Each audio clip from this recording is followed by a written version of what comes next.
Sisi leo tulikuwa tumekuja hapa kufanya tu kitu moja, na ni kuvuka. Lakini sikuwa nataka watu wafikirie tumevuka bila kufikiria.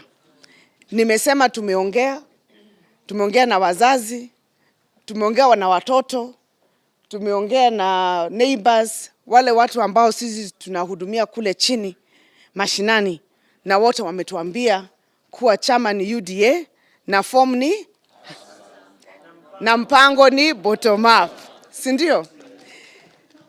Na sisi hapo ndipo tuko.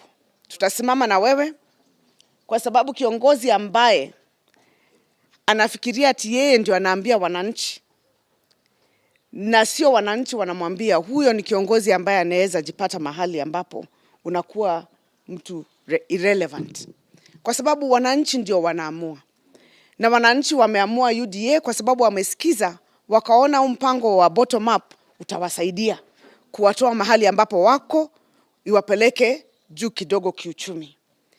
Na sisi kama Kirinyaga nimesema tuko na mpango wetu, tulikuwa tushaanza, na mpango huo ndio pia hata sisi umetuuza kwa wananchi. Unaitwa Wezesha Kirinyaga, lakini ni wa bottom up.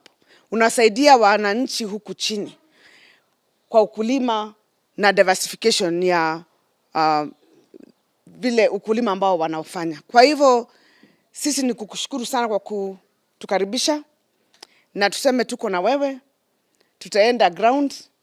Na ukiangalia hapa ni viongozi wote wa Kirinyaga wamefika, na tukianzia nyumbani, kwa sababu sisi kwa Kikuyu tunasema wega umaga na mushi kana gemishu magana ke na mushi.